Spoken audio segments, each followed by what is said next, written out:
Hello friends, welcome to Toship tutorials where success is habit. दोस्तों, अगर आप लोगों का ग्रेजुएशन कंप्लीट हो गया है, आपने सीईटी का एग्जाम भी दे दिया है और एमबीए या फिर एमएमएस एडमिशन के लिए आप इंतजार में बैठे हो, तो दोस्तों कुछ ही दिनों में एडमिशन प्रोसेस शुरू हो जाएगा फर्स्ट ईयर एमबीए और फर्स्ट ईयर एमएमएस के लिए। उससे पहले इस वीडियो को जरूर देख लीजिएगा। आपकी जानकारी के लिए दोस्तों, हमने ये वीडियो सीरीज पब्लिश की है तोशिप ट्यूटोरियल के ऊपर, जहां पर हम आपको स्टेप बाय स्टेप गाइड करेंगे एडमिशन प्रोसेस के बारे में।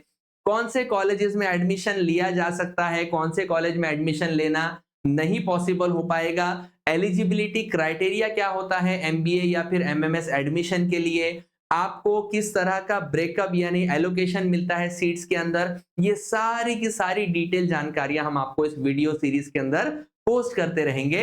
दोस्तों, अगर आप इसी तरह के रेगुलर अपडेट्स एडमिशन के बारे में चाहते हैं एमबीए या फिर एमएमएस के लिए, तो दोस्तों हमारे इस डिस्क्रिप्शन में दिए हुए लिंक पे क्लिक करिए और व्हाट्सएप चैनल पे ज्वाइन कर लीजिए। अगर आपको हमारा ये वीडियो एंड तक इंफॉर्मेटिव लगता है तो जरूर वीडियो को लाइक करिएगा, चैनल को सब्सक्राइब करिएगा, तोशिप ट्यूटोरियल ऐप को इंस्टॉल कर लीजिए, क्योंकि दोस्तों आपका एडमिशन का जो डिसीजन होगा ये आपकी जिंदगी के लिए बहुत ही बड़ा टर्निंग पॉइंट होगा दोस्तों। और इस टर्निंग पॉइंट को अपने लिए इंपॉर्टेंट और बेनिफिशियल बनाने के लिए आपको बस इतना करना है, तोशिप ट्यूटोरियल ऐप के ऊपर काउंसलिंग का आपको कोर्स मिलेगा, उसमें आप एनरोल हो जाइएगा। तोशिप ट्यूटोरियल पे दोस्तों हमने बेसिक से लेकर प्रो एडवांस से लेकर प्रो लेवल तक की काउंसलिंग का हमने स्लॉट अवेलेबल रखा हुआ है। बहुत ही कम स्टूडेंट्स को वो मिलेगा। जो स्टूडेंट पहले एनरोल करेंगे उनके लिए हमारी पूरी टीम असिस्ट करेगी उनके एडमिशन प्रोसेस के लिए, ताकि आप अपने मनपसंद कॉलेज में फर्स्ट ईयर एमबीए या एमएमएस का एडमिशन ले सके। दोस्तों, आपने हमारे पिछले वीडियोस देखे होंगे। पिछले वीडियो में हमने पहले आपको एलिजिबिलिटी क्राइटेरिया अच्छे से एक्सप्लेन किया था कि कौन से स्टूडेंट्स एलिजिबल है एमबीए एमएमएस एडमिशन के लिए। उसके बाद में हमने एक वीडियो जो है लॉन्च की सीरीज के अंदर, जिसमें हमने कैप एडमिशन प्रोसेस के लिए जो सीट्स का एलोकेशन होता है, कैप कोटा में कितने सीट्स होते हैं, इंस्टीट्यूट लेवल कोटा के लिए कितना रिजर्वेशन होता है, ये सब चीजों के बारे में आपको हमने बहुत ही ज्यादा डिटेल में एक्सप्लेन किया था। आज के इस वीडियो के अंदर हम डिस्कस करेंगे कि माइनॉरिटी इंस्टीट्यूट्स के अंदर किस तरह का रिजर्वेशन होता है सीट के एलोकेशन में एडमिशन प्रोसेस के लिए। तो चलिए हम शुरू करते हैं। दोस्तों, आपको इतना पता होना चाहिए कि गवर्नमेंट का ये रूल है कि जो माइनॉरिटी कोटा इंस्टीट्यूट्स होते हैं वहां पर 51% तक का आप रिजर्वेशन रख सकते हैं माइनॉरिटी स्टूडेंट्स के लिए। अब माइनॉरिटी इंस्टीट्यूट्स है क्या चीज? तो दोस्तों, हमारे देश में दो तरह के माइनॉरिटी को प्रेफरेंस दिया जाता है। एक होता है रिलीजियस माइनॉरिटी, जिसके अंदर मुस्लिम्स, क्रिश्चियंस, बुद्धिस्ट, सिख और जो है इस तरह से पारसीज, जैन, ये सब के सब जो है आपके रिलीजियस माइनॉरिटी के कैटेगरी में आते हैं। कोई इंस्टीट्यूट अगर ये माइनॉरिटी कैंडिडेट्स के वेलफेयर के लिए इंस्टीट्यूट को ओपन कर रहे हैं, चला रहे हैं, गवर्नमेंट से परमिशन ले रहे हैं, तो इन इंस्टीट्यूट्स में 51% जो सीट होते हैं वो रिजर्व होते हैं माइनॉरिटी कैंडिडेट्स के लिए। इसके अलावा दोस्तों एक और कैटेगरी होती है माइनॉरिटीज की, वो होती है लिंग्विस्टिक यानी लैंग्वेज माइनॉरिटी, जिसमें गुजराती, सिंधी वगैरह वगैरह ऐसे जो है हिंदी लैंग्वेज वाले ये स्टूडेंट्स को हम माइनॉरिटी का स्टेटस देते हैं। ये स्टेट के हिसाब से वेरी होता है, अलग अलग होता है। हम बात कर रहे हैं महाराष्ट्र स्टेट के बारे में। ठीक है दोस्तों, तो यहां पर मैंने आपको बता दिया कैसे बाइफर्केशन होगा। 51% जो सीट्स होंगे वो माइनॉरिटी कैंडिडेट्स के लिए होंगे और बाकी के जो सीट्स होंगे वो रेगुलर जनरल कैटेगरी स्टूडेंट्स के लिए हो सकते हैं। लेकिन अब इसके आगे का और डिटेल अगर मैं आपको बाइफर्केशन बताऊंगा तो आपको समझ में आएगा कि ये कैटेगरी को यानी इस इंस्टीट्यूट में अगर हम माइनॉरिटी कैंडिडेट हैं तो एडमिशन लेना ज्यादा फायदा है, या फिर ऐसे इंस्टीट्यूट में जनरल कैटेगरी वालों के लिए कुछ चैलेंजेस आने वाले हैं या नहीं आने वाले, ये आगे आपको अभी पता लगने वाला है।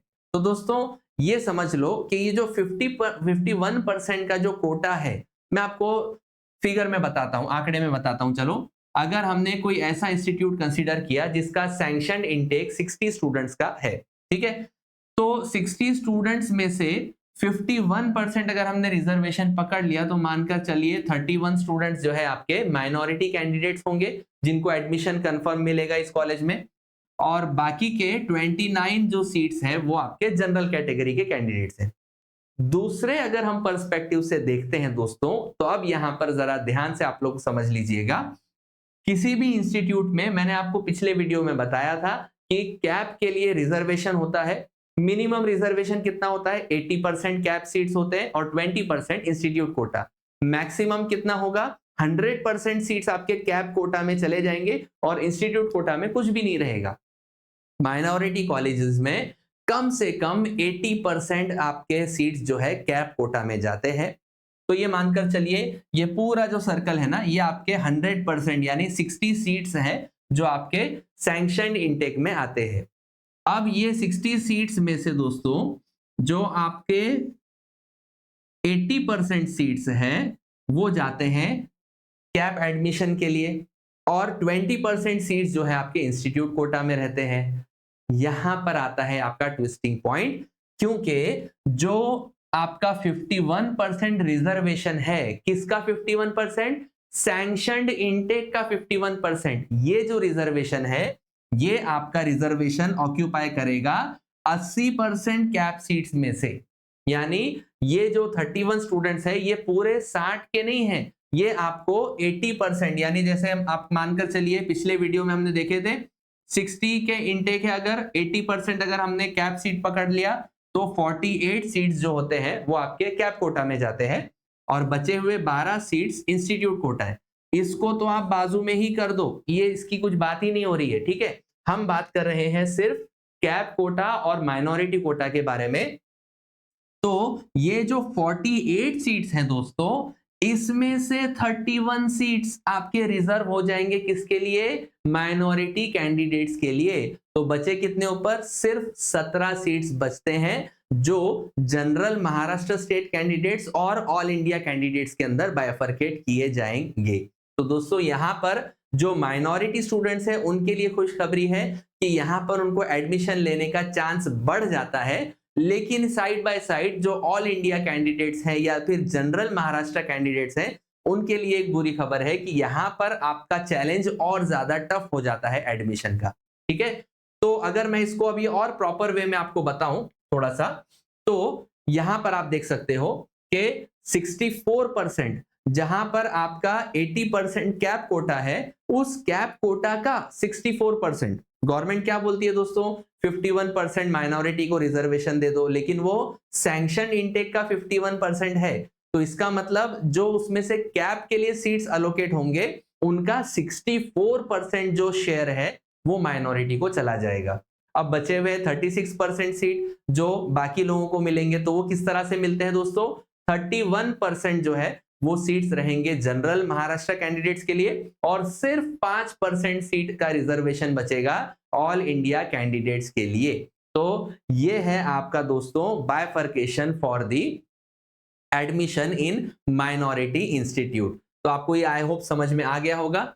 80% सीट्स का यानी यहां पर हम मानकर चलते हैं 48 सीट्स हैं, तो 48 में से 64% यानी समझ लो जो मैंने अभी बताया था आपको अराउंड 31 सीट्स जो है वो आपके किसको चले गए? आपके जो है माइनॉरिटी कैंडिडेट्स को चले गए। बचे हुए 31 और बचे हुए 5% यानी 31 का आधा अगर करेंगे तो हम कितना हो गया समझो 15 या 14 सीट्स जो है वो आपके महाराष्ट्र कैंडिडेट्स को जाएंगे और बचे हुए सिर्फ 2 या 3 सीट जो है ये ऑल इंडिया कैंडिडेट्स को बचते हैं। ये आपको क्राइटेरिया, ये स्ट्रक्चर देखने मिलेगा माइनॉरिटी इंस्टीट्यूट्स के अंदर, ठीक है दोस्तों।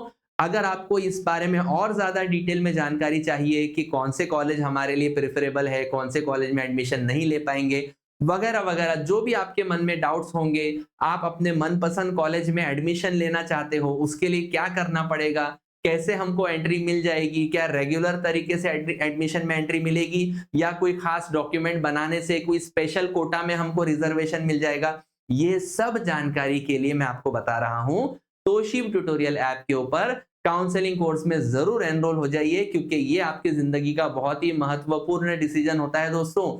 इसको बिल्कुल भी ग्रांटेड नहीं लेना है। अच्छे कॉलेजेस में एडमिशन लेना बहुत जरूरी है, क्योंकि अच्छे कॉलेजेस में अच्छे प्लेसमेंट्स मिलते हैं। ठीक है दोस्तों, तो चलिए हम आगे बढ़ते हैं। एक आखिरी बात मैं आपको बताऊंगा जो बहुत ही ज्यादा जरूरी है आपको समझने के लिए। वो बात यह है कि माइनॉरिटी इंस्टीट्यूट्स के अंदर 5% ट्यूशन फी वेवर स्कीम का रिजर्वेशन मिलता जरूर है, लेकिन 10% जो रिजर्वेशन होता है इकोनॉमिकली वीकर सेक्शन के लिए, वो रिजर्वेशन नहीं रहता।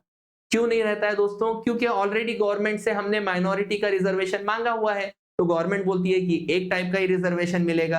अगर आप माइनॉरिटी को रिजर्वेशन में रखते हो तो ईडब्ल्यूएस आपके पास से हम कोटा हटा देंगे। तो इसका मतलब यह है दोस्तों कि माइनॉरिटी इंस्टीट्यूट में अगर आप ईडब्ल्यूएस सीट की अपेक्षा कर रहे हो तो इसका मतलब आपको वो सीट कभी नहीं मिलने वाली। 5% एडिशनल सीट टीएफडब्ल्यूएस की आ जाती है, और 10% जो जनरल कॉलेजेस में, नॉन माइनॉरिटी कॉलेजेस में जो 10% सीट्स रिजर्व रहते हैं ईडब्ल्यूएस कैटेगरी के लिए, वो रिजर्वेशन आपको माइनॉरिटी में नहीं देखने मिलेगा।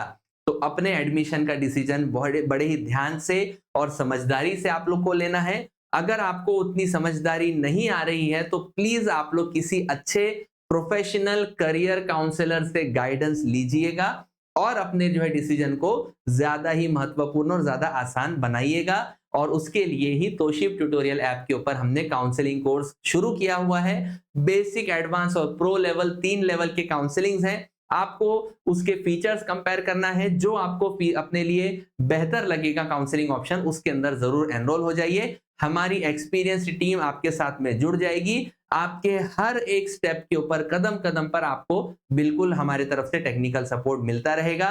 डॉक्यूमेंट प्रिपरेशन से लेकर एडमिशन कंफर्मेशन तक की पूरी डिटेल्ड काउंसलिंग और डिटेल्ड गाइडेंस हम आपको जरूर प्रोवाइड करेंगे। Thank you.